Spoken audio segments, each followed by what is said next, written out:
श्रीमद् भगवद गीता चतुर्थ अध्याय श्लोक संख्या 27। सर्वाणीन्द्रिय कर्माणि प्राण कर्माणि चापरे आत्म संयम योगाग्नो जुह्यति ज्ञानदीपिते। सर्वाणीन्द्रिय कर्माणि प्राण कर्माणि चापरे आत्म संयम योगाग्नो जुह्यति ज्ञानदीपिते। अनुवाद पाठ करो। दूसरे जो मन तथा इंद्रियों को वश में करके आत्म साक्षात्कार करना चाहते हैं, संपूर्ण इंद्रियों तथा प्राणवायु के कार्यों को संयमित मन रूपी अग्नि में आहुति कर देते हैं। अच्छा, आत्म संयम्य योगाग्नो जुह्यति ज्ञान दीपिते। इसका जो श्लोक है कि सर्वेंद्रिय कर्माणि, सारे इंद्रियां, हमारे इंद्रियां कितने इंद्रियां हैं शिवा? 5 कर्मेंद्रिय 5 ज्ञानेंद्रिय हो गए। और सर्वाणी इंद्रिय कर्माणि, इंद्रिय और उनके काम। इंद्रिय का काम जानते हो या नहीं जानते? इंद्रिय के हिसाब से तो काम करते हो आप लोग, सब लोग, हम भी करते हैं। इंद्रियाणी सर्वाणी इंद्रिय कर्माणि, इंद्रिय और उसके कर्म, और प्राण कर्माणि, प्राण और उसके कर्म। प्राण वायु कितने होते हैं? 10 तरीके के 5 मुख्य प्राण होता है। अच्छा, उसका भी कर्म, जो काम होता है उसका भी। चापरे आत्म संयम्य योगाग्नो, आत्म रूपी संयम करके उसमें उसको आहुति दो। ध्यान योग है ना ये। जुह्यति ज्ञान दीपिते, मतलब दूसरे ध्यान योगियों क्या करते हैं ना, संपूर्ण इंद्रियों को, चेष्टाओं के कर्म को क्या करते हैं न, प्राणों के भी कर्म को वो ज्ञान से प्रकाशित आत्म रूप अग्नि के, आत्म को संयम करके उस अग्नि में उसको आहुति दे देते हैं। जब आहुति दे देते हैं तो इसी को ही आत्म संयम रूप अग्नि में हवन कहा जाता है। भगवान बता रहे ये एक प्रकार की योग, मतलब भगवान अभी सारे यज्ञ कर्म को बता रहे कितने प्रकार के यज्ञ होता है। यज्ञ में क्या क्या होता है? यज्ञाग्नि, उस दिन बता रहे थे, डिस्कस कर रहे थे 8 प्रकार के यज्ञाग्नि होता है। फिर हम उसी में क्या करते हैं, अभी को प्रज्वलित करते हैं, उसके ऊपर हम आहुति डालते हैं। आहुति से क्या ना कोई ना कुछ फल उत्पन्न हो जाता है, उसमें कुछ ना कुछ निकलता है, रिजल्ट निकलता है, उसको कहते हैं यज्ञाग्नि, यज्ञ। इसी में सर्वाणी इंद्रिय कर्माणि, मतलब यहां पर जहां अगर हम कहेंगे सारे इंद्रियों को रूपी कर्म को अगर हम आहुति दे दिए तो कुछ काम नहीं करेंगे, तो फिर हमारा रहेगा क्या? हम क्या करेंगे फिर? अगर सारे कर्म को अगर हम लोग आहुति दे दिए, इंद्रियों को, देखने की, सुनने की, सूंघने की, किसी को कुछ लेना देना, हाथ का इंद्रियां, कर्म मतलब पैरों का इंद्रियों का आना जाना, सब कुछ तुमने बंद कर दिया, मतलब सब कुछ तुमने आत्म संयम में आहुति कर दिया, बंद नहीं करा, आहुति दे दिया। तो देखो एक प्रकार की आहुति तो सुषुप्ति में हो जाता है। आप जो गाढ़ निद्रा में सो जाते हो, आपके सारे इंद्रियां तो ठप, कोई काम करता है कोई भी इंद्रिया? हाँ, करता है शिवा? क्या रहते हैं? एक्टिव। सुषुप्ति जानते कौन सा अवस्था है? गाढ़ निद्रा की अवस्था में क्या एक्टिव रहता है इंद्रिया तुम्हारा? अरे अगर कान से जब उठ जाते हैं वो निद्रा को सुषुप्त निद्रा नहीं बोलते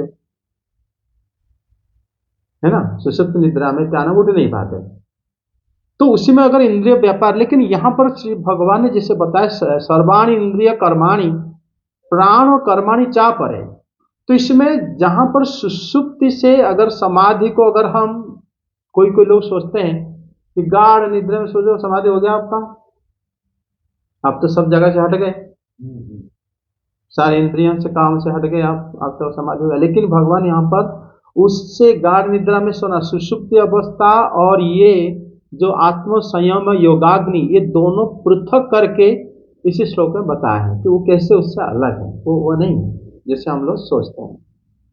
क्योंकि समाधि अवस्था में हमारा ज्ञान और विज्ञान काम करता है। अगर आपने समाधि लिया है किस ध्येय वस्तु को, आप अगर श्री कृष्ण को या जो मंत्र स्वरूप जिन जिनका जैसा है, कोई राधा कृष्ण जुगल मूर्ति को ध्यान करते हैं, अगर ध्यान में उनका समाधि लग जाता है, उसी समय उनका विवेक, उनकी कह सकते हो बुद्धि रहता है कि नहीं रहता, बुद्धि से तो उन्होंने ध्यान को अपनाया है। तो सुषुप्त में बुद्धि सो जाता है, लेकिन इसमें समाधि में बुद्धि जागृत रहता है। तो इसलिए समाधि सुषुप्ति वाले समाधि से पृथक है। इसी श्लोक में जो बताए सर्वाण इंद्रिय कर्माणि, इसलिए यहां पर जो भगवान बताए हैं कि आत्म संयम योगाग्नो जुह्यति ज्ञान दीपिते, ज्ञान रूपक अग्नि में, ज्ञान रूपक अग्नि में क्या करते हैं ना, हम उसको आहुति दे देते हैं। ज्ञान क्या है यहां पर, ज्ञान किसका विशेषण है, किसका गुण है? बुद्धि का गुण ज्ञान क्यों है? ज्ञान तो हमारा गुण है, जीव का। जो बुद्धि तो एक भौतिक वस्तु है, ठीक है नहीं, वो हमारे साथ जुड़े रहने से आध्यात्मिक कार्य करने में मदद करता है। ध्यान में अगर हम मन को निरोध करते हैं, ये दो प्रकार की मन निरोध हो सकता है। एक तो है, मान लो हम या तो पहले प्राण को, इंद्रियों को रोक के फिर हम ध्यान करते हैं कि आप ये नहीं खाना, आप सिनेमा नहीं जाना, आप मतलब घर से बाहर नहीं निकलना, आप धोती पहनना, अच्छा कपड़ा नहीं पहनना, आप क्या करना, अच्छे खाने भी नहीं, अपना अच्छा खाना नहीं खाना, और आप क्या करना, किसी भी मतलब फंक्शन वगैरह में नहीं जाना, किसी अगर स्त्री है तो किसी पुरुष को ना देखना, पुरुष है तो स्त्री को ना देखना, ऐसे सारे इंद्रियों को संयम करो, फिर आप बैठ के ध्यान करो। ये एक तरीका है मतलब चित्त निरोध का या मन को ध्यान करने की। दूसरा है, पहले आप ध्यान करते करते आप इंद्रिय को अपने आप दूर कर दो उसके कार्य से। पहला होता है हम अपनी इंद्रियों को, अपने प्राण की चेष्टाओं को हम पहले रोकते हैं, फिर जब हम ध्यान करते हैं। एक बंदा उसको रोकते नहीं है, उसके साथ साथ वो क्या करते हैं ना, अपनी ज्ञान को बढ़ा लेते हैं, फिर वो अपना कर्म जो है, अपने जो कर्म इंद्रियां, अपने मन कब निरोध हो जाता है उसको पता ही नहीं चलता। दो रास्ता है, समझ में आ गया? तो इसमें एक तो है मन में हम जो ध्येय वस्तु का चिंतन करते करते अपनी प्राण को, इंद्रियां को हम लोग क्या करते हैं, ध्येय वस्तु से, ध्यान वस्तु को चिंता करते करते हम अपने प्राण को, अपनी इंद्रियों को संयम कर देते हैं। एक होता है हम क्या करते हैं ना, पहले अपने आप को संयम करते हैं, उसके बाद जाते हैं ध्यान करने। जैसे लोग प्रश्न करते हैं ना कि तुम तो ये कर रहे हो, वो कर रहे हो, तुम कैसे मतलब माला पहन लिया, जाप कर लिया, आप ऐसे तो गलत है। पहले सब छोड़ के आओ ना। तो वो तो छोड़ने के चक्कर में तो चला गया, आया नहीं वापस। अगर हम कहेंगे कि भाई ये सब छोड़ो, छोड़ने के बाद भगवान के नाम जाप करो, मतलब सिर मुड़वा लो, मुड़ने के धोती पहन लो, तिलक करो, फिर जाके आके जाप करोगे ना, तब जाके ना होगा।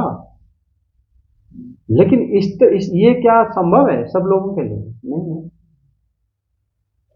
इसीलिए यहाँ पर दो रास्ता बताया जाता है समाधि का। एक होता है क्या ना, लोग जो है पहले इंद्रिय वस्तु को पहले दूर कर देते हैं, लेकिन वो कठिन होता है। आप देखो जो हठ योगी होते हैं, हठ योगी क्या करते हैं, पहले खाना कम करो, पहले कि आइसोलेटेड जगह ढूंढो, हिमालय हो या ऐसे जगह जिसको कि आ जा ना रहा हो, लोग नहीं आ जा रहा, और तो आसपास फिर फल वगैरह उपलब्ध हो, ताकि उठ के सुबह अपना खाना खा लिए, मतलब नहा धो के खाना खा के फिर बैठ कर ध्यान में दिन भर तो वही काम जिससे हम लोग काम करते हैं वही करते हैं। करने से पहले अष्टांग योग करते हैं, प्राणायाम करते हैं, ताकि उनका इंद्रियां निग्रह हो जाए। ठीक है, प्राण मतलब वायु को अगर हम बार रोकते हैं अंदर, फिर छोड़ते हैं, फिर कई प्रकार के प्राणायाम है। तो ये सब जब हम करते रहते हैं तो फिर उसमें क्या ना, इंद्रिया की सारे इंद्रिया बल जो है वो ठीक रहता है, है ना, इंद्रिया ताकत ठीक रहता है। फिर आप उसको करते करते जब मन निग्रह हो गया, मन में कोई वस्तु आपका नहीं आ रहा है, फिर आप ईश्वर आराधना कर सकते हो। लेकिन आजकल इससे आइसोलेटेड जगह जाना और सारे खाने को परहेज करके और एक प्राकृतिक परिवेश में रह के फिर आप मतलब हठ योग करके, हाँ, उसके बाद भगवान को ध्यान करना, इतना तो मुश्किल। कभी बीमार हो जाते हैं लोग, तो ये मुश्किल है ना आजकल। तो इसीलिए जो बताया गया है कि समाधि दो प्रकार की है। एक तो है हम लय करके समाधि करते हैं, और एक होता है बाध पूर्वक समाधि। लय पूर्वक समाधि हो गया क्या, हम अनुसंधान करते हैं, अपनी बुद्धि के द्वारा हम ढूंढते हैं, समझते हैं, दिमाग लगाते हैं, वो एक प्रकार की समाधि लगता है। और एक प्रकार की समाधि है हम कुछ और करते हैं, तो फिर इसमें समाधि हो जाता है। समझ में आया? मतलब क्या होता है, जिससे लय पूर्वक समाधि में क्या होता है ना, अनुसंधान द्वारा कार्य कारण रूप प्रपंच में हम लोग चैतन्य गोचर करना, अनुसंधान करना। अगर हम लोग हमेशा ढूंढते फिरते हैं, मतलब जो अंदर से रहता है हमारी इच्छा, सबको देखना, ये कहां से आया, ये कहां से आया, इससे अगर मैं ये करूंगा तो वो हो जाएगा, ये अनुसंधान होता है, जिससे हम लोग जनरली साइंस स्टूडेंट करते रहते हैं।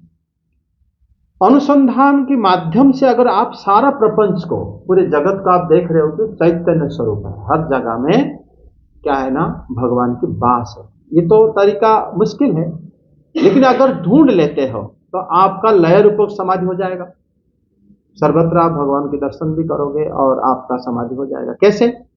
छांदोग्य उपनिषद में बताया जाता है, वाचा रमणम विकारो नाम अध्ययम मूर्ति के त्वेव सत्यम, जो अभी मैं भागवत में बता रहा था। मतलब श्रुति वाक्य द्वारा घट आदि, कोई भी घड़ा मिट्टी का, वो सब विकार है। मिट्टी को विकार मतलब मिट्टी को टेढ़ा मेढ़ा करके तुमने घड़ा बना दिया, लेकिन ये सत्य नहीं है, ये नाम खाली घड़ा है, वो तो मिट्टी ही है। विकार है ना मिट्टी का, अगर टूट जाएगा तो मिट्टी के साथ बराबर हो जाएगा। घड़ा गया कहाँ, भाई यहाँ पर है, तो उसको फिर ऐसे थोड़ा मोड़ा कर तो आज बन जाएगा घड़ा, कुम्हार बना देगा। अर्थात इसका कहने का मतलब क्या है, शरीर में भी ये शरीर पंचभूत का विकार नहीं, पंचभूत ही है ये शरीर पंचभूत का है। समझे? इसमें ये ज्ञान आएगा कैसे? आप देखो, मतलब ये जो मतलब मूर्ति का हमारा देखते हैं सत्य है, क्योंकि मृतिका जो है कारण है इसका, घड़ा का, घड़ा को बनाया मिट्टी ने। हमारा शरीर का कारण कौन है? मिट्टी भी है, जल भी है, वायु भी है, अग्नि भी है, आकाश भी है। इसका ये विकार नहीं कह सकते। विकार तो होता है कोई आगे इसको गढ़े, ये तो वही है, खुद ये वही है। मिट्टी से भिन्न नहीं हमारा शरीर। हम तुरंत मिट्टी मिल जाएंगे, अगर जिससे शरीर छूट जाता है तुरंत मिल जाते हैं। हाँ, इसीलिए मतलब कारण के अतिरिक्त कार्य का कोई स्वरूप नहीं होता। जैसे हम देखते हैं पृथ्वी के अंदर शब्द, रूप, स्पर्श, रस, गंध, जो 5 तन मात्रा है, ये 5 तन्मात्रा जो है ये सारे पृथ्वी में है कि नहीं? गंध है, गंध इसका मूल स्वभाव है, रूप है, रस है, और इसका स्पर्श भी है। तो यहां पर देखो पृथ्वी में ये जो गंध है, गंध की वजह से पृथ्वी बना। पृथ्वी नहीं तो बना क्यों? गंध की वजह से। गंध जब हट जाएगा पृथ्वी नहीं रहेगा। पृथ्वी गंध के वजह से। गंध कहां से सृष्टि हुआ? जल से सृष्टि हुआ। जल में जो विकार हुआ गंध हुआ। गंध होने की वजह से पृथ्वी बनने के कारण बन गया, तो पृथ्वी बन गया। ठीक है? गंध के अंदर ने जो जल के अंदर अपना गुण क्या क्या था? रस था, रूप था, स्पर्श था, शब्द था। गंध के किसमें? जल के अंदर। जल लेकिन किससे बना? तेज से बना। जल का कारण कौन है? रस। रस तेज में सृष्टि किया था। तो जल का कारण हो गया रस, रस सृष्टि हो गया तेज से, तेज का कारण हो गया कौन? तेज अग्नि, तेज का कारण हो गया वायु, वायु का कारण हो गया कौन? आकाश, आकाश का कारण हो गया शब्द, शब्द पहले बना इसीलिए आकाश बन गया, नहीं तो बना नहीं होता। शब्द कहां से बना? अहंकार से बना, अहंकार उसका कारण हो गया। अहंकार कहां से बना? महत्तत्व से बना। महत्तत्व का कारण कौन है? मूल प्रकृति है। मूल प्रकृति खुद जड़ रूपा है, जड़ से बना है, उसका कारण कौन है? भगवान। इक्षते न शब्दम, ईक्षण की दृष्टि से भगवान सृष्टि करे थे, देख के भगवान प्रकृति के ऊपर क्या करे, सारे गुण को, मतलब धीरे धीरे प्रकृति विकार होते होते होते होते पृथ्वी तक आ गए, समझे? इसीलिए ये परमेश्वर की जो ईक्षण का गुण ही कार्य है, मात्र परमेश्वर स्वयं हो गए कारण। अगर हम इस तरह अनुसंधान करते करते पीछे पीछे जाएंगे तो हमारा समाधि लग जाएगा कि ये तो भगवान है, सबका कारण है ना, सबका कारण तो भगवान के पास हम पहुंच गए। तो इसलिए इसका मतलब हमारा समाधि, ये समाधि हो गया लय पूर्वक समाधि, अनुसंधान पूर्वक तुमने समाधि को लगा लिया, समझे? समाधि से पहले जो दूसरी होती है ध्यान और धारणा, तो हमारा ध्यान लगा है, समाधि लगी है, उसमें क्या फर्क है?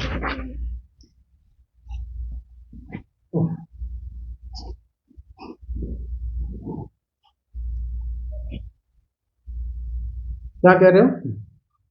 जैसे आपने बोला समाधि लग गई, समाधि से पहले ध्यान और धारणा आती है, तो हमारा ध्यान लगा है या समाधि लगी है, उसमें कैसे फर्क पड़ेगा? अनुसंधान लगे, देखो इसमें हमारा संयम, जो पिछले ये में हम लोग पिछले श्लोक में डिस्कस कर रहे थे, जब मन की संयमता, संयम जो शब्द है उसके अंदर आता है तीनों, धारणा आता है, ध्यान आता है और समाधि आता है। तीनों मन के कार्य कहा जाता है, अंतःकरण के कार्य कहा जाता है। धारणा किसको कहते हैं? मन में अगर हम कोई वस्तु को अधिक देर तक अगर रोक लेते हैं उसको धारणा कहते हैं। अगर मान लो चित्त को भगवत आकार वृत्ति में लगा देते हैं उसको ध्यान कहते हैं। अगर मान लो जो विजातीय प्रभाव के शून्य, सजातीय प्रभाव में आसक्त, उसको कहते हैं समाधि। तो वो आसक्त हो गया, इसका क्या मतलब जैसे तुम स्वयं चिद वस्तु हो, इसमें तो दो राय नहीं है कि तुम कहोगे कि मैं मिट्टी जल आकाश पानी इसमें से एक हूं। नहीं मान सकते। ज्ञान जब हो जाएगा तुम नहीं कहोगे। जब तुम ज्ञान के माध्यम से जान लिया कि मैं चिन्मय हूं, तुम्हारा सजातीय कौन है? एक जात का कौन है? परमात्मा है, ब्रह्म है। अगर तुम उसके साथ जुड़ गए तो फिर तुम हो गए समाधि। जुड़ गए तो इसलिए समाधि को कहा जाता है जो विजातीय प्रभाव से शून्य हो और सजातीय प्रत्यय प्रभाव से रहता हो, उसको समाधि कहते हैं। मतलब विजातीय हो गए जो मतलब जाति से तुमसे भिन्न हो, तुम हो गए चिद वस्तु, तुम हो गए भगवान के अंश, लेकिन ये शरीर हो गया अचिद वस्तु। तुम्हारा शरीर के साथ जो संबंध है वो समाधि नहीं है, ये धोखा है। जो जगत के साथ जिनको जिनको तुम चाहते हो कि ये मेरा है वो मेरा है, तो सारा मतलब एक माया है। तुम्हारे साथ भगवान के जो संबंध है वो समाधि है। समझ में आ गया?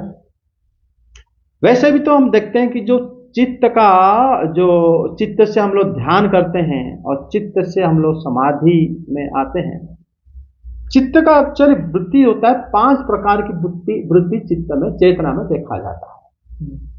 एक देखा जाता है क्षिप्त, जो राग द्वेष के कारण विषय में लिप्त रहता है, वो चेतना का एक प्रवृत्ति है। उसको कहते हैं जो उसका चेतना विकसित, मतलब ऊपर को नहीं आया है, बहुत लो मेंटालिटी का, हम लोग मेंटालिटी बोल देते हैं इंग्लिश में, लेकिन वो होता है चेतना का कार्य, कॉन्शियसनेस लो लेवल है।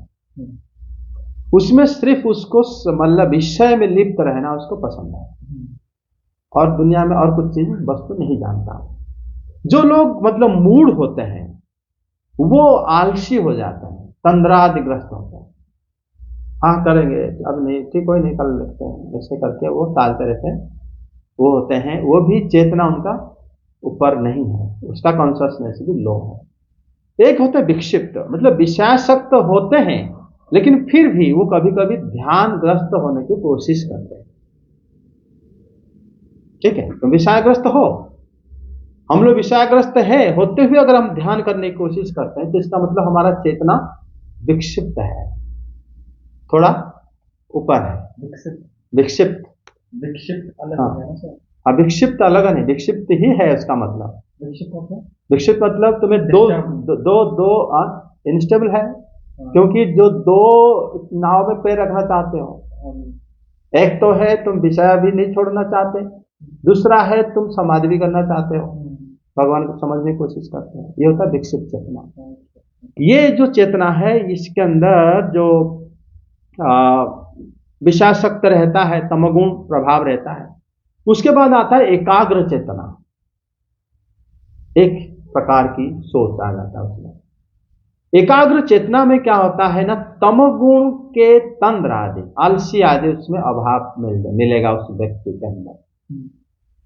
वो मतलब आलसीपन नहीं दिखाएगा। दूसरा, उसके अंदर रजोगुण के रूप अभाव होने से चंचल भी उसके अंदर नहीं रहेगा, विक्षिप्तता नहीं रहेगा, और उसका एक स्थायी संबंध रहता है और वो एकाग्रचित हो जाता है।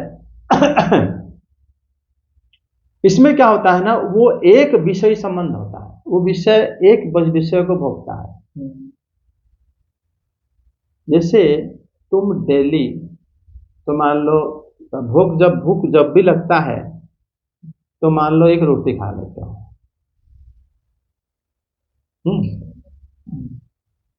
रात में या सुबह में या दूसरे दिन तीसरे दिन, तुम ऐसे रह पाओगे क्या? एक विषय भोग करना। हम लोग क्या करते हैं, अरे बहुत दिन हो गया हम दाल खा रहे हैं तो आज पनीर सब्जी बनाते हैं, और जो बनाते हैं, क्योंकि हम स्वाद चाहिए, हम एक विषय नहीं हुए। जो एकाग्र चेतना उसको एक विषय में रहेगा, वो एक प्रकार की, वो क्योंकि वो खा रहा है बस शरीर नष्ट ना हो जाए, तो डेली भी एक रोटी खा के रह सकता है वो, उसमें कोई फर्क नहीं उसको पड़ेगा। हमें लेकिन स्वाद नहीं लगेगा, और हम स्वाद, जैसे आप देखो, जो एक विषय भोगता है एक जोड़ी कपड़े में रह जाएगा, वो लज्जा निवारण हो गया। और जो विषयासक्त नहीं है, मतलब एकाग्र चेतना है, एक विषय भोगी है, एक अगर विवाह करा भी अपनी पत्नी से वो प्रसन्न रह जाएगा। लोग लेकिन क्या करते हैं, अवैध स्त्री संग करने के उनका मन होता है, जिसके वजह से फिर एक विषय तक नहीं हो पाते और वो एकाग्र चेतना में नहीं पहुंच पाते। समझ में आ गया? तो इस प्रकार अगर मान लो चित्त अगर एक विषय संबंध हो जाता है, ये सत्वगुण माना जाता है, ये सत्वगुण है। रजोगुण में चंचलता आता है, हम ये नहीं, वो चाहिए वो चाहिए, ये खाना नहीं, हम डेली डेली नहीं खा सकते, और कुछ नहीं क्या, मतलब हम डेली दाल बना लेते हो, कोई बच्चे बोलते हैं कि डेली हम ये बना के दे दिया, हम नहीं खा सकते, डेली तोरे की सब्जी दे दिया डेली, हाँ तुमको वेराइटी चाहिए, डेली आगे चेंज होना चाहिए, चेंजेस चाहिए। डेली डेली मैं शर्ट नहीं पहन सकता, मुझे नए और दूसरे कपड़ा दो, दूसरे। ये होता है क्या, एक विषय, वो लोग, उनका बुद्धि एकाग्र नहीं होता। एकाग्र चेतना में वही आता है। इसको भी एक प्रकार की संप्रज्ञात समाधि कहते हैं। इसमें ध्येय वृत्ति का भान तो रहता है, तो अपने आप को ध्यान रहता है कि मैं जो है कोशिश कर रहा हूं एक कपड़े पहन के एक प्रकार खाना खा के मन को एकाग्र करने के लिए, ये चिंता तुम्हारे अंदर रहेगा सुप्त मतलब भाव से। तुम अपने आप को एक प्रकार की दिखावा कर रहे हैं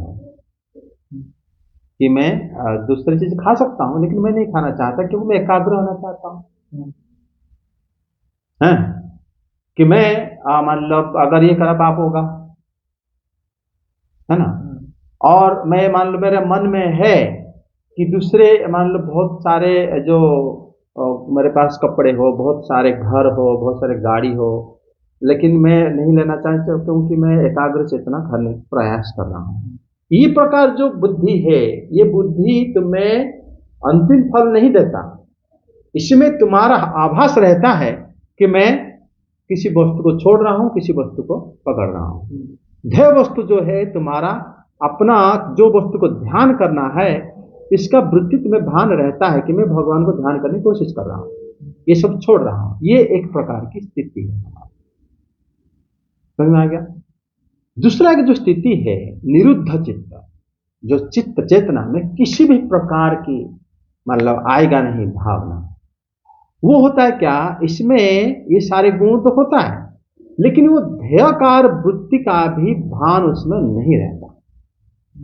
मतलब वो इतना श्रवण करता है भगवान के बारे में, इतना सुनता सुनता रहता है कि उसको तुमने कब पनीर खिलाया, कब उसको मिट्टी खिला दिया, कब उसको तुमने चावल खिला दिया, कब मिट्टी खिला दिया, उसको होश नहीं रहता।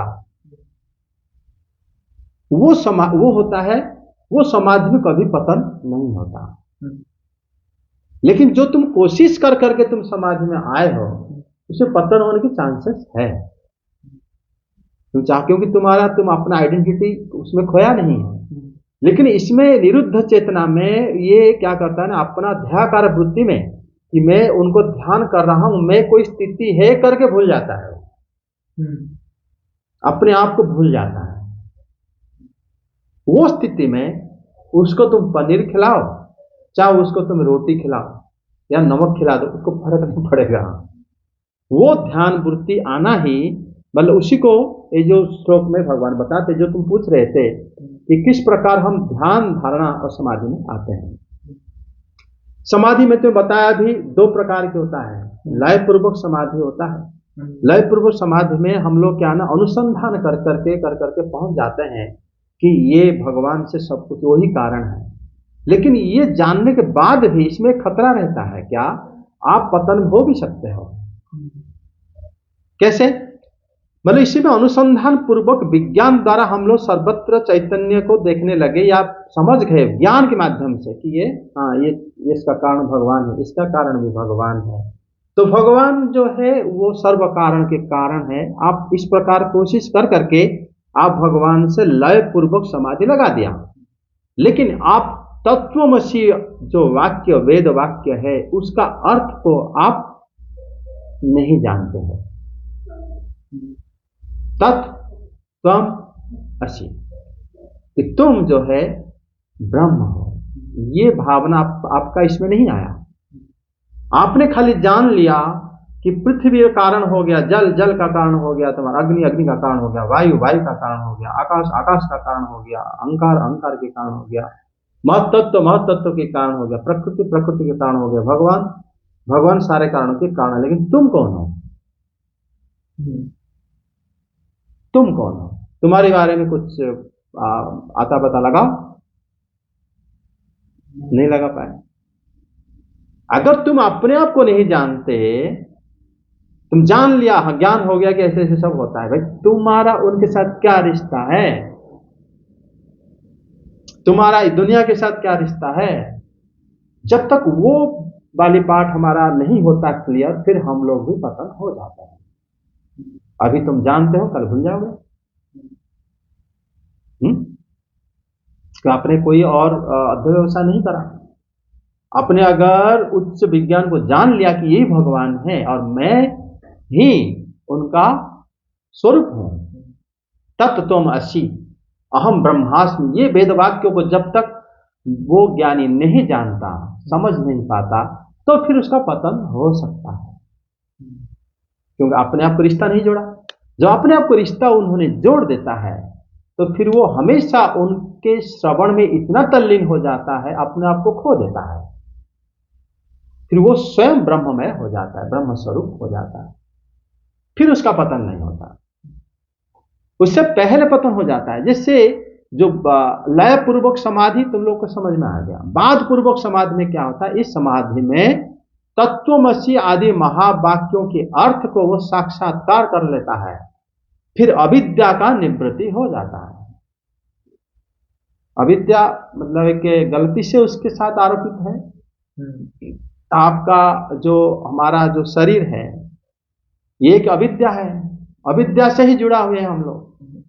अन्यथा हमारा, जैसे परीक्षित महाराज प्रश्न करते हैं कि ये जीवात्मा, ये जीव स्वरूपतः माया के साथ उसका कोई संबंध नहीं है।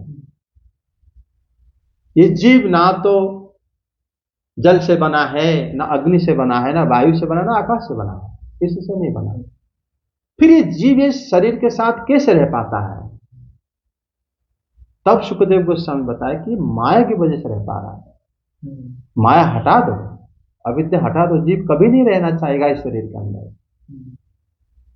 समझ में आ गया? तो ये एक प्रकार की समाधि है। इस समाधि में कभी पतन नहीं होता। ये समाधि, तुम पहले अपने आप को संयम करके भी समाधि लेने की आवश्यकता नहीं है। तुम किसी भी हालत में रहो, तुम पहले जैसे जैसे भगवान श्री कृष्ण के दिव्य गुणों को सुनने लगोगे, फिर अपने आप का मन वहां चला जाएगा। फिर तुम्हारा इंद्रियां कब मतलब संयम हो गए तो पता भी नहीं चलेगा। तुम सोचोगे मैं कहाँ क्या कर रहा था, मैं क्या कर रहा हूं, मैं तो मन नहीं लग रहा इसमें। वो होता है वास्तव समाधि। उस समाधि में पतन नहीं होता।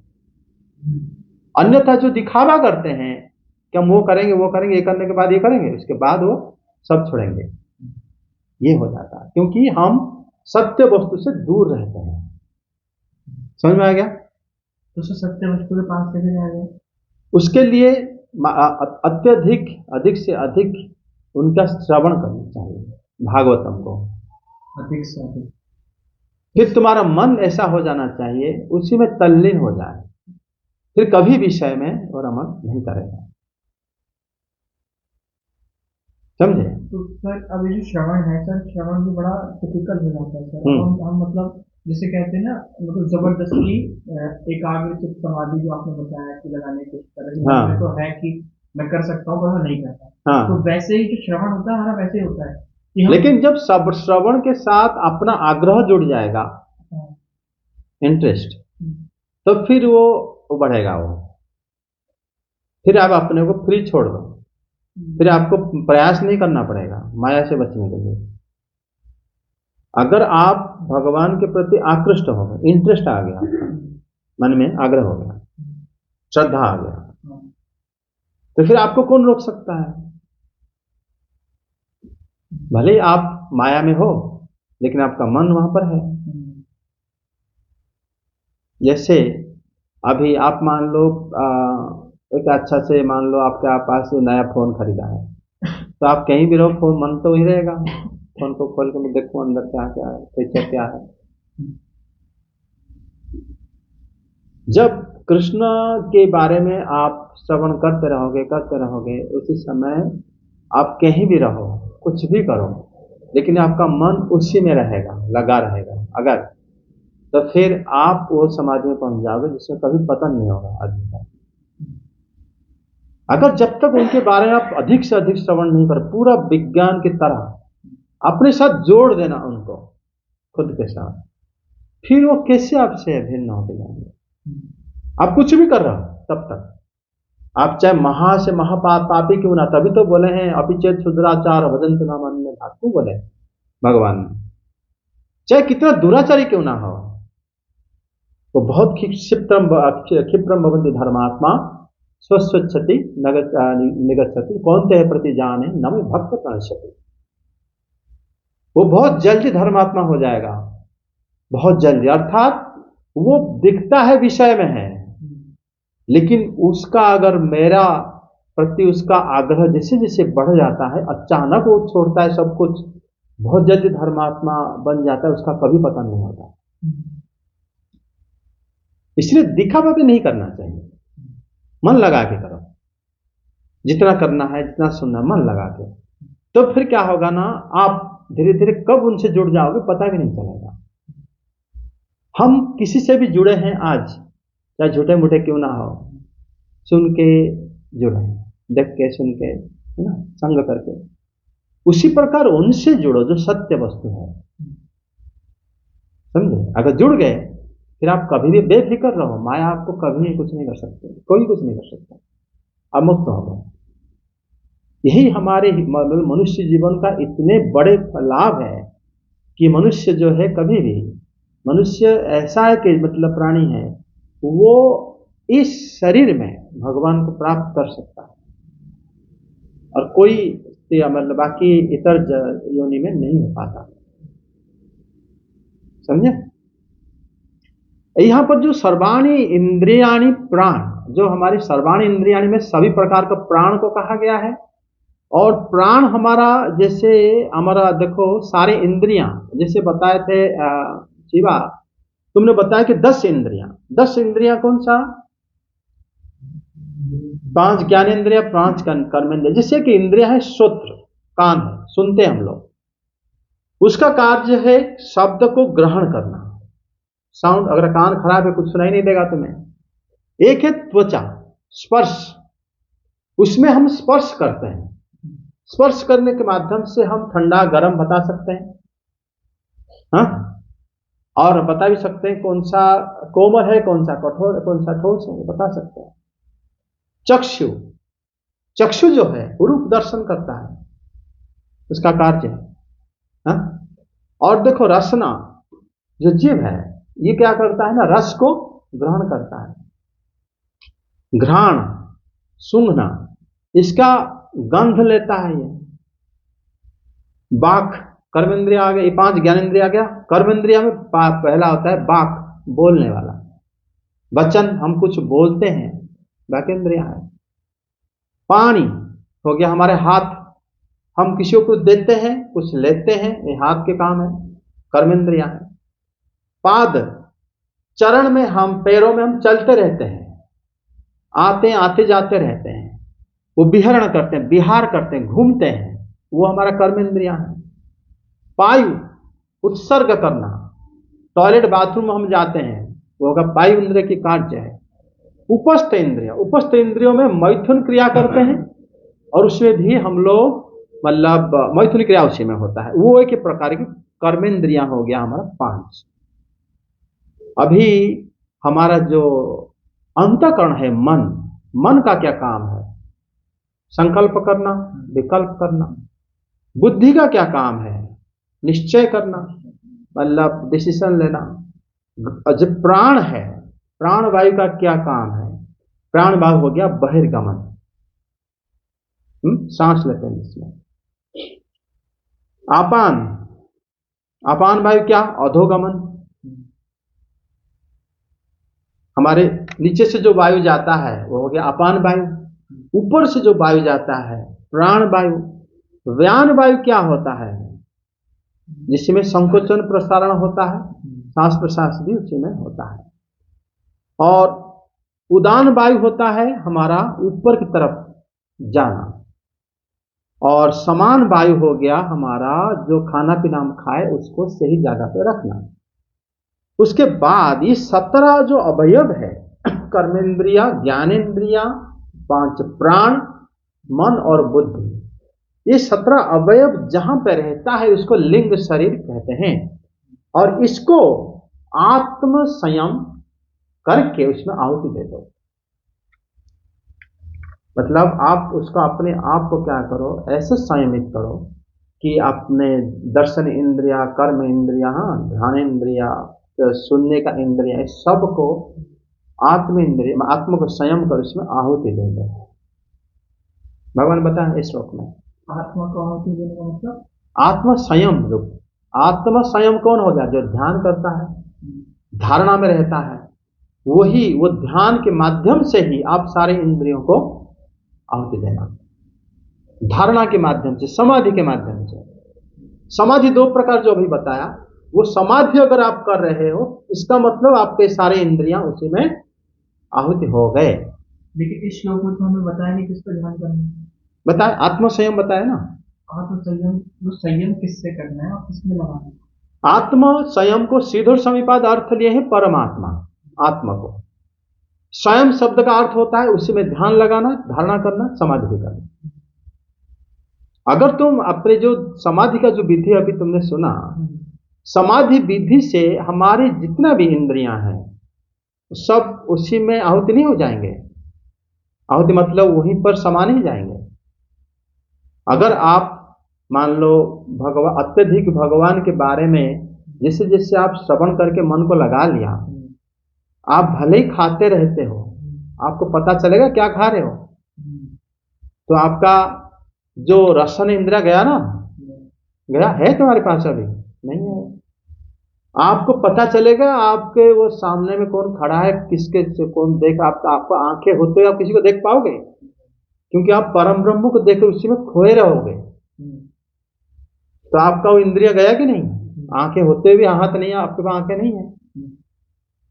कभी के उसी समय मतलब देखा जाता है कि ब्रज में साधु वो मतलब लेटे रहते हैं धूल में, उनको पता ही नहीं चलता, उनका कर्मेंद्रिया, उनका हाथ पैर कहाँ गया, वो आहुति हो गया समाधि में,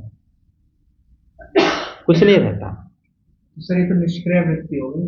ये वृत्ति निष्क्रिय कैसे हुआ? निष्क्रिय तो वो हुआ जो एकाग्र चित्त वाला, वो जानबूझ के क्या करता है ना, रोकता है। इसमें रोक नहीं रहा, वो सारे इंद्रियां हैं लेकिन सारे इंद्रियां उसका काम नहीं करते, वो काम एक करते हैं, वो सिर्फ परम ब्रह्म को, जिसे तुम्हें समाधि दिया, समाधि जो फल निकलता है वो फल है कृष्ण प्रेम, वो तुम आस्वादन कर रहे हो,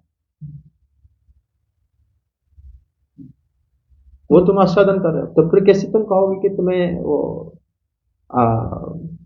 तुम क्या कह रहे थे अभी कि वो मतलब किसने नहीं, तुम अभी कह रहे थे कि जो इंद्रियां को अगर मान लो निष्क्रिय वृत्ति नहीं होता,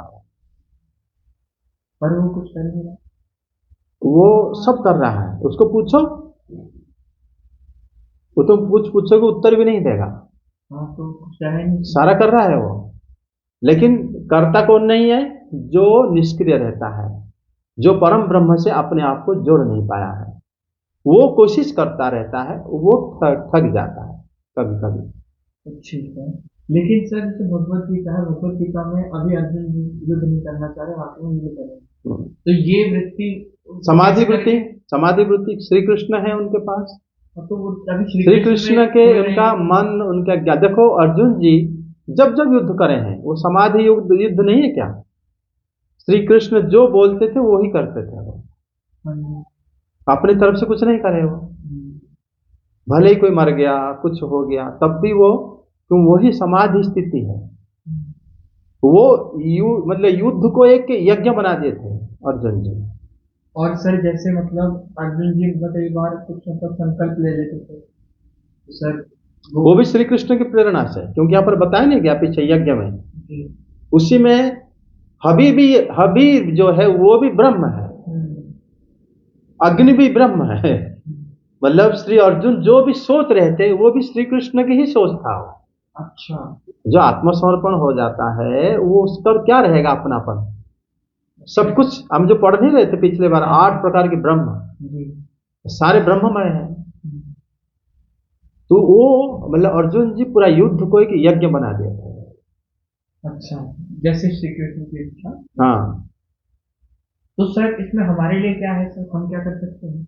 हम लोग श्रवण के माध्यम से, श्रवण करके फिर भगवान के नाम जाप करते करते करते हम उनके प्रति अपना मन को, अंतःकरण को पहले उनके प्रति लेने की कोशिश करो। बाहर कर्मेंद्रिय और ज्ञानेंद्रिय भले ना जाए, अंतःकरण कर लो, अंतःकरण जाएंगे तो बाकी अपने आप कब चले जाएंगे पता ही नहीं चलेगा। आप अगर मान लो मन में हमेशा सोच रहे हो, आप हमेशा सोच रहे हो कि मैं कब मान लो जाके मंदिर में दर्शन करूंगा, सोचते रहते मन में, अंतःकरण में।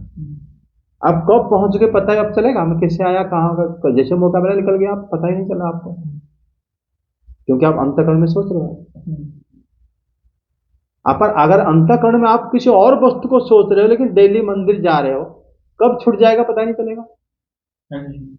क्योंकि आपका अंतःकरण जो है कोई और वस्तु को सोचता है। अंतःकरण सोचने के लिए मन और बुद्धि की जो क्रिया को पहले तो यांत्रिक बुद्धि में कोशिश करो कि हम भगवान के बारे में श्रवण करें ज्यादा से ज्यादा, लेकिन ग्रेजुअली उसमें अपना मन को लगा लो, तभी तत्वमसि वाक्य, अहम ब्रह्मास्मि वाक्य को समझ पाओगे। आप कोई और नहीं, आप उन्हीं का एक स्वरूप हो। तब फिर आप उनसे जुड़ने को आपको इच्छा भी होगा, है ना, आपको मन भी लगेगा, फिर आप धीरे धीरे उनसे जुड़ जाओगे, जैसे उनसे काफी नजदीक महसूस करोगे, फिर आपको कभी भी नहीं होगा, मतलब आप कर्मेंद्रिय ज्ञानेंद्रिय के माध्यम से चेष्टा करने की आवश्यकता नहीं पड़ेगी। आप कैसे भी रहो, आप हमेशा उन्हीं के पास ही रहोगे, तो सर्वत्र आपके पास ही रहेंगे। तो सर जैसे अभी आपने बताया कि मतलब पहले चित्त को लगाना ज्यादा जरूरी है। हाँ, आगे देखते हैं इंद्रियों, हमारे चक्रवर्ती पाद क्या बता रहे हैं इसमें। हाँ, जो प्राण वायु में एक रह जाता है नाग वायु, जो उद्गार के लिए काम आता है, उल्टी करते हैं हम लोग, कूर्म वायु, जिसमें हम लोग आंखों की पल के झपकाते हैं, मतलब झपकता है हमारा। क्रूकर वायु होगा छींकना, छींक मारते हैं। देवदत्त वायु होता है जवाई लेते हैं, जम्भाई करते हैं। और धनंजय वायु होता है सर्वव्यापी, जो कि मृत्यु के बाद भी शरीर को नहीं छोड़ता, जलाने के बाद छोड़ता है वो वायु। तो ये जो सबका कार्य है, इस सभी मतलब कार्य को आप क्या करो, आत्म संयम रूपी अग्नि में आहुति दे दो। आत्म संयम रूपी अग्नि हो गया, आप श्री कृष्ण को इतना सोचते रहो, ध्यान करते रहो, या उनके मतलब वो जो समाधि में, निवृत्त समाधि में अगर चले गए, तो फिर आपके सारे इंद्रियां, सारे प्राण का कार्य जो है उन पर आहुति हो जाएगा। ठीक है, ज्ञान द्वारा ध्येय वस्तु को भली भांति जानकर फिर उसमें मन को संयम करता है। श्री रामानुजाचार्य पाद इसी श्लोक में बताते हैं कि अन्य जो कर्म योगी ज्ञान से प्रदीप्त मन के संयम रूप अग्नि में इंद्रियों के कर्म का और प्राणों को कर्म का हवन करते हैं। इंद्रियों का जितना कार्य है, इंद्रिय जो जो काम करता है उसको, और प्राणों का जो जो काम है उसको वो समाधि मतलब हवन करते हैं।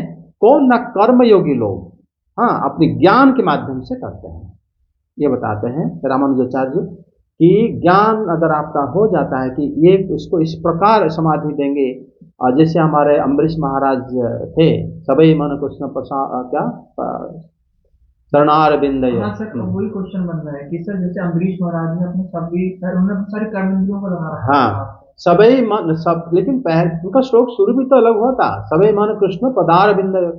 पहले उन्होंने मन को लगाए थे, फिर बांचा से वैकुंठ गुणानुवर्णन, भगवान को बोल तो रहे थे लेकिन मन उनके पास था तो बोल रहे थे। ये समझना चाहिए, तुम्हारा मन भगवान में नहीं लगा लेकिन भगवान के बारे में बोलने की कोशिश कर रहे हो, हाथ में मंदिर सफाई करने की कोशिश कर रहे हो, मंदिर मार्जना दो, है ना, और जो चरण में आप मंदिर धाम जाना चाहते हो लेकिन मन वहां नहीं है, तो फिर आपका सारा फिर उस प्रकार समाधि नहीं लग पाएगा। समाधि लगने के लिए आपका सबई मन कृष्ण प्रदार बिंदयो, अम्बरीश महाराज के श्लोक समझ में आ गया। तो अंतःकरण अगर आपका वहां पर नहीं है, आप शरीर में ज्ञानेंद्रिया कर्मेंद्रिया प्राणों के माध्यम से जो भी कार्य आप करोगे उससे आपको ज्यादा लाभ नहीं मिलने वाला नहीं है। सर ज्यादा लाभ नहीं मिलने वाला तो क्या है? मतलब उसमें भी जब जब आपका इंटरेस्ट होगा तब लाभ मिलेगा, नहीं तो फिर वहीं वापस। पर कुछ तो कर रहे हैं सर। हाँ, तो लाभ है। क्या लाभ है? क्योंकि सर जैसे मतलब प्रभुपाद जी ने जो सिस्टम बनाया है वो इसी सोच के बनाया है कि सब लोग अपनी मतलब इंद्रियां का किसी तरह से भगवान की सेवा में, लेकिन उसी में उन्होंने उनका सारे बात सुना नहीं ना। उन्होंने लास्ट टाइम ये भी बताया था कि इतने बड़े संस्था में कोई एक अगर भक्त हो जाता है तो मेरा मेहनत सफल हो जाएगा। वो वृंदावन में कृष्ण बलराम भगवान को प्रार्थना करते थे प्रभुपाद। तो इसका मतलब क्या था? मतलब था कि जो रास्ता है कहीं ना कहीं भक्ति से जुड़ा हुआ नहीं था। भक्त होना, भक्ति सिर्फ भगवान ही दे पाते हैं, भक्ति प्रदान किसी को। वो तो इंसान तो कोशिश कर सकता है। तो कोशिश साधना, इसीलिए तो आप देखा नहीं, हम चैतन्य चरितामृत उस दिन पढ़ रहे थे, साधना भक्ति नहीं होता। उन्होंने बोले ना, ठीक है, बट मतलब कुछ तो है, कुछ वही जो कुछ है उसको हम श्री कृष्ण के धाम तक तो सोचना ही नहीं सोच सकते ना। पर वो वही उसका तो वो रास्ता तो है। विचार अलग होगा, रास्ता कैसे हो सकता है वो रास्ता नहीं होता वो। क्योंकि रास्ता अगर होता तो हम वैकुंठ को फिर हम भौतिकता मान लिए। तो सर फिर विधि भक्ति का फिर वैल्यू क्या है? ये भक्ति आने के लिए। हाँ तो है ना हाँ, वैल्यू। लेकिन अगर वैल्यू कैसे होगा, अगर नहीं आया है तो वैल्यू नहीं है, ये बात है। जैसे तुम एकाग्र चित्त तुम कर रहे हो, लेकिन जब तक तो निवृत्त चित्त नहीं हुआ है, तुम एकाग्र तो फायदा है नहीं, नहीं छोड़ना नहीं है। लेकिन अगर वो नहीं आता है तो इसका ना होना बराबर हो जाता है। अच्छा सर, तो मैं ये पूछना चाह रहा हूँ, तो विधि भक्ति से हम कहते हैं भक्ति अगर भी नाश नहीं होती, तो क्या विधि भक्ति का नाश होता है? विधि भक्ति को भक्ति में गिने नहीं जाते हैं, इसलिए प्रेमा भक्ति, भाव भक्ति वो। क्योंकि देखो तुम्हें ये विचार करके देखो, क्यों गोस्वामी लोग मना करें विधि भक्ति भक्ति नहीं है? क्योंकि उसी में अंतःकरण, मन और बुद्धि और चेतना, तीनों भक्ति में कृष्ण के चरण बिंद में ना लगकर भी तुम बाकी कार्य सब कर सकते हो। तिलक कर सकते हो, माला कर सकते हो, कीर्तन कर सकते हो, प्रवचन सुन सकते हो, प्रवचन दे भी सकते हो। तो कैसे उसको भक्ति माना जाएगा? कैसे माना जाएगा? अगर तुम्हारा अंतःकरण उसमें नहीं है, बिना भगवान में मन लगाए तुम सारा काम कर सकते हो कि नहीं कर सकते हो? तो कर सकते हो, उसको भक्ति कैसे कहोगे? तभी महाजन लोग उसको मना करेंगे। तो सर जब जिसका मन लग गया, भाव भक्ति या तो प्रेम भक्ति में आ जाता है वो, तो भक्ति है।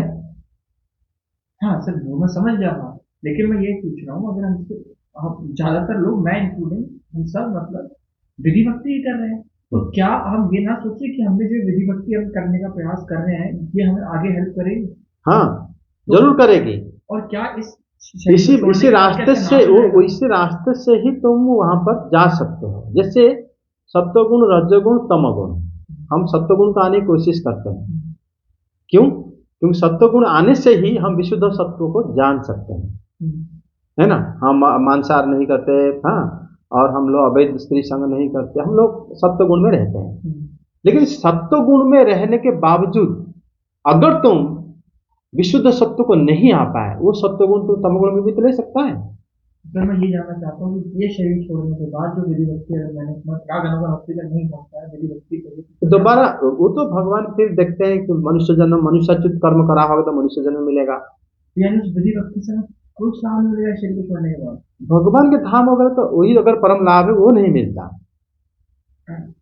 वो नहीं मिलता। क्योंकि अगर होता तो महाजन लोग कभी नहीं मना करते। कृष्णदास कविराज गोस्वामी पाद तो स्पष्ट मना कर दिए, जीव गोस्वामी पाद भी मना करे हैं। अच्छा, तो यानी विधि भक्ति वो इसीलिए करोगे क्योंकि प्रेमा भक्ति आ जाए, ये ABCD की तरह रहेगी इस जन्म। हाँ, ऐसे ही रह जाएगा, ऐसे रहेगा। क्योंकि देखो तुम्हारा अंतःकरण, मन के अंदर तुम्हारे कोई भी इंटरेस्ट नहीं है,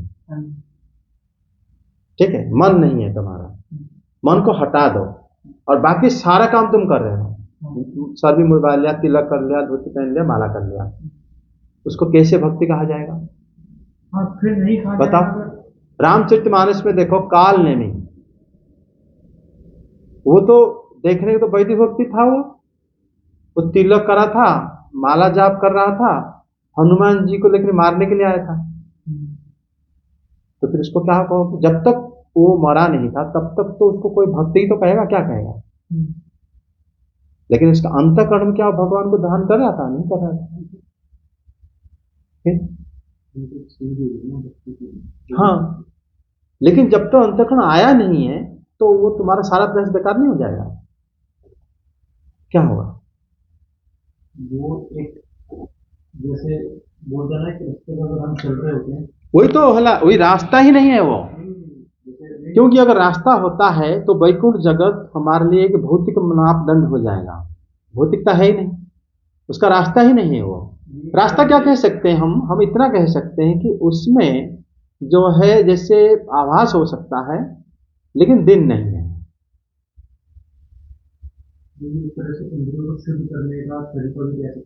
इंद्र शुद्ध होने से कोई फर्क नहीं पड़ता। इंद्रिय जो है मतलब कई प्रकार की शुद्ध हो सकता है।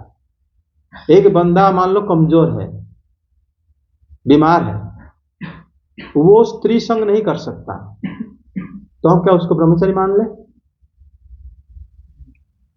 फिर आप इंद्रिय शुद्ध की बात कर रहे हो, वो कभी स्त्री संग नहीं कर पाया,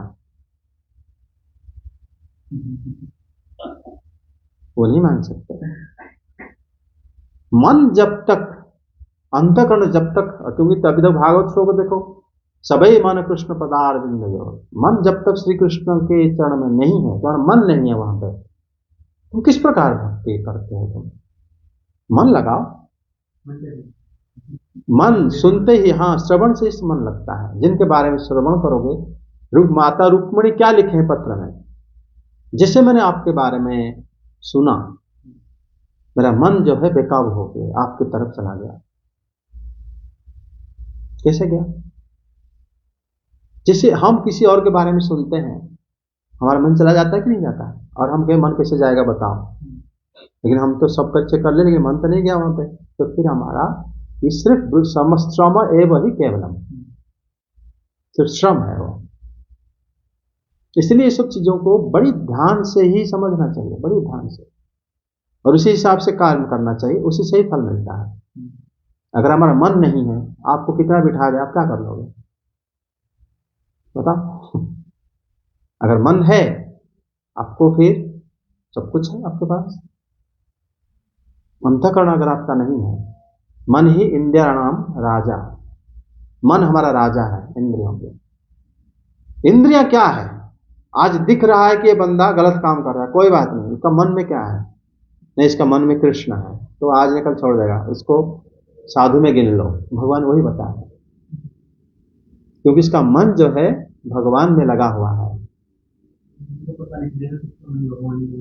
खुद का, हम दूसरों के बारे में कुछ सोचते हैं, अपने बारे में सोचने के लिए कहा गया?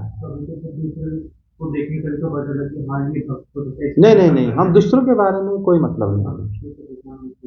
भक्तों को पहचानोगे, हम पहचानने के, जब हमारा आत्मा जिसमें, तभी भक्तों को पहचानने के लिए शुद्ध गोस्वामी भागवत में बताया है, विद्यते हृदय ग्रंथि सिद्ध्यते सर्व संशय, जिनसे हम बात करके हमारा हृदय की संशय दूर होता है, हृदय की ग्रंथि मोचन होता है, वो कृष्ण कथा कह रहा है, तभी हमारा दूर हो गया। तभी हम उसी नापदंड से हम साधु संग करना चाहिए। जैसे मान लो हम कोई प्रश्न है, उस प्रश्न को हम सोचते हैं कि इसका आंसर ये हो सकता है, तो दो व्यक्ति है, अगर हमारे जैसे प्रश्न का मतलब हमारा आंसर जो हम सोच सकते हैं, जिसको हम संतुष्ट हो जाए, वो एक व्यक्ति ने दे दिया, मान लो इंद्रशक्ति के बारे में रिलेटेड हमारा प्रश्न है, वो दे दिया, तो दूसरे व्यक्ति ने आंसर दिया, लेकिन हम संतुष्ट नहीं हुए, क्योंकि हम हमारा आंसर खुद का, उनका आंसर मेल नहीं खाता, हमें लगा कि यार ये व्यक्ति सही होगा, लेकिन एक्चुअल में होता है कि हमारी जिस मेंटेलिटी है, उस मेंटेलिटी पे हो सकता हो, हाँ, गलत हो कि वो सही है, हाँ। लेकिन इसमें क्या होता है ना, इसीलिए ये सारे बातें और आगे की होता है, किसका हृदय ग्रंथि मोचन हुआ, किसका नहीं हुआ, इसको जानने के लिए पहले हमें क्या करना पड़ेगा, क्या हमारा मन, जैसे ये तो भागवत में द्वितीय अध्याय की बात है, प्रथम अध्याय में क्या कहा गया है, हृदयंतस्ते भद्राणी विधुनति शिवसता, हमारे हृदय के अंदर जब वो आके विराजित हो जाते हैं ना, धर्म प्रोजित पैतवत्र परम निर्मत प्राणम सता वेद्यम वास्तवमत्र वस्तु शिवदम तापोत्रय उन्मलनम श्रीमद्भागवते महामुनि कृते किंबा परेश्वर सद्य हृदय अवरुध्यत्र कृति भी शुश्रूहि तत्सना। सद्य हृदय अवरुध्यते, अगर आप सुनने की इच्छा है भागवत को, तो आपके हृदय में कौन आएंगे? कृष्ण आएंगे। फिर आप किसी से बात करने पर अगर आप संदेह में होता है, क्योंकि आपकी इच्छा है सुनने के लिए, तब ये सारी चीज अंतःकरण से शुरू हो जाता है। कोई भी कर्मेंद्रिया बात है ही नहीं वहां पे भागवतम में। कर्मेंद्रिय आपने क्या करा, ज्ञान इंद्रिया में आप क्या करा, अंतःकरण अगर आपका हृदय शब्द है वहां पर है, हृदय में अगर आप भगवान आ गए आपके हृदय में, आपका तो शुद्ध हो गया। फिर आप अपने आप बाकी जो कह रहे हो, आप जो कह रहे हो कि हमारा आंसर वो दे रहा है, मतलब हमारी स्थिति के हिसाब से हमें अच्छा लगा, क्या वो साधु हो गया? नहीं, उससे पहले पीछे और जाओ। क्या आप अपने हृदय में भगवान को बिठाया हो? क्या आपको सुनने की आग्रह, इतना आग्रह हो कि भगवान आपके हृदय में आ गए? तब ना जाके ये सब बातें उसके बाद हो पाएगा, समझे कि नहीं? इतना रखते हैं, आज एक ही श्लोक होता है।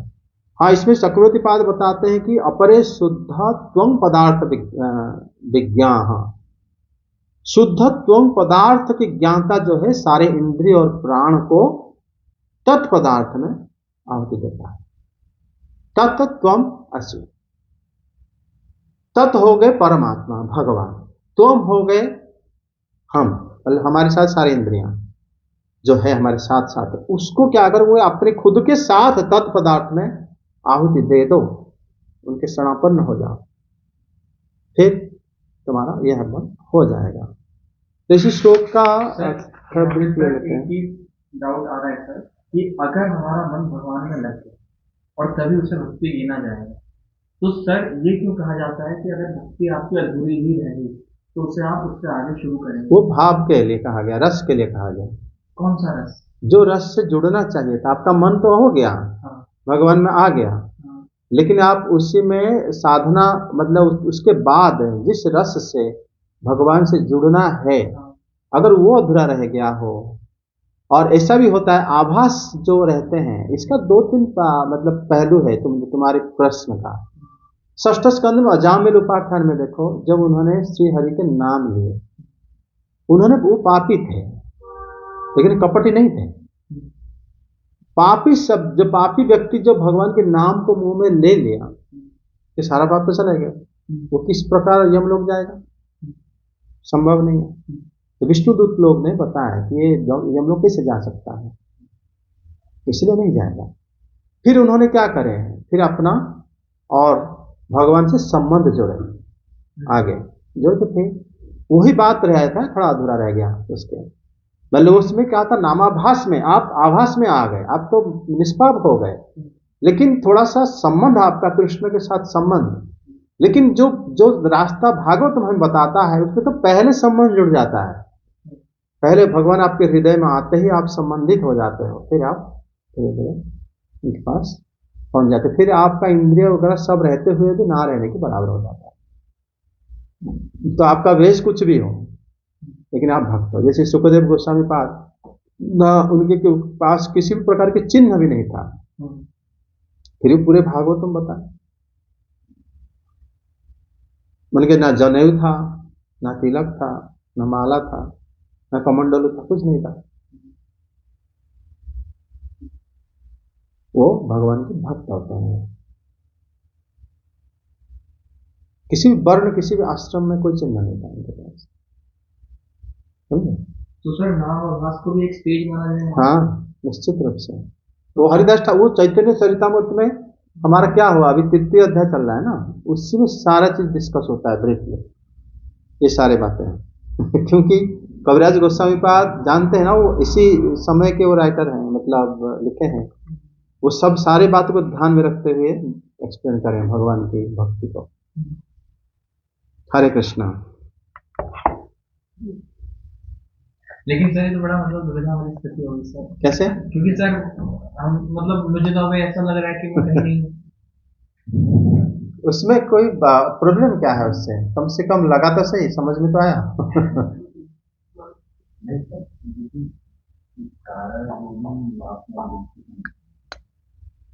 कंक्लूजन तो यही निकला कि आप वही बात के ऊपर आपने फोकस किया कि भागवत ही है जो तुम्हारे अंदर जो है वो प्रेम डेवलप करेगी, जब वो डेवलप करेगी तब उसके बाद लोग, मतलब क्या है ना, भागवत तो श्रवण करने की उनका इंटरेस्ट नहीं है।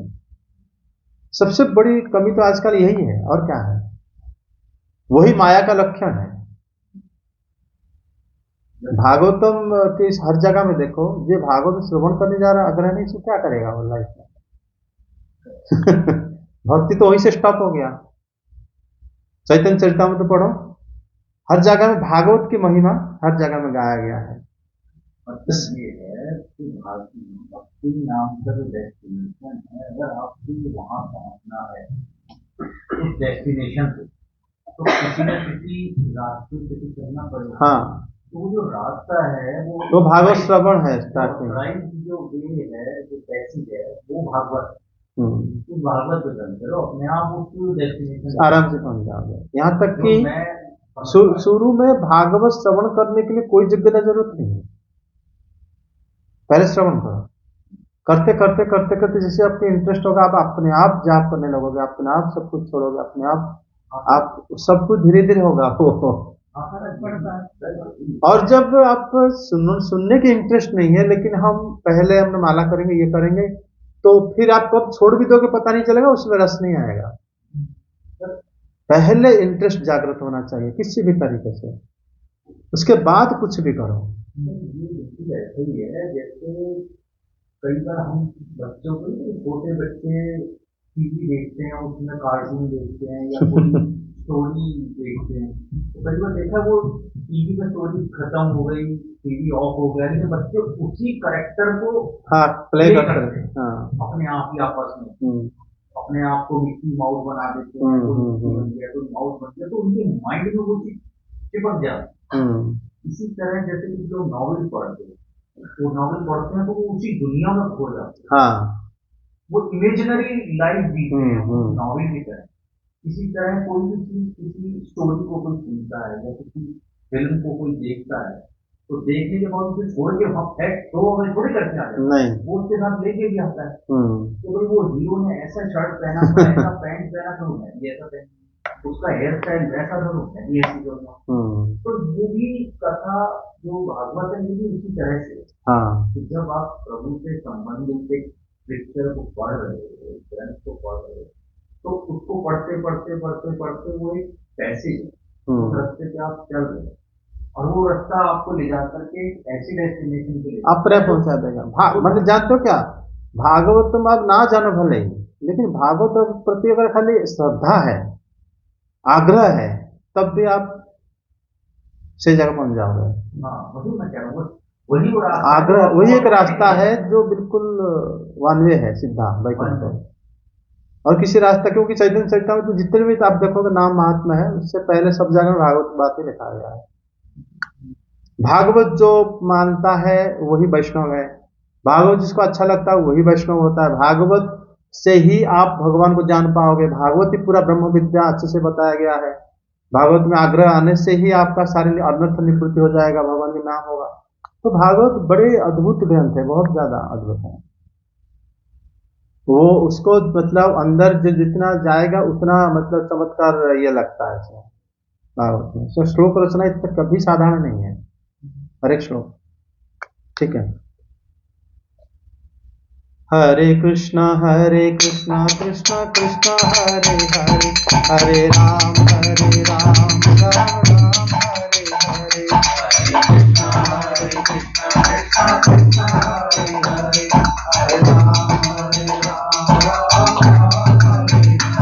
हरे, हरे कृष्णा कृष्णा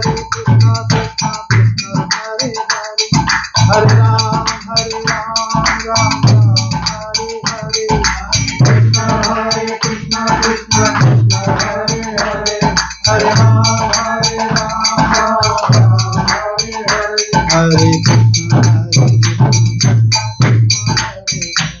हरे, हरे कृष्णा कृष्णा हरे हरे, हरे राम हरे कृष्णा हरे राम हरे राम हरे कृष्णा कृष्णा कृष्णा हरे राम राम हरे हरे, कृष्णा कृष्णा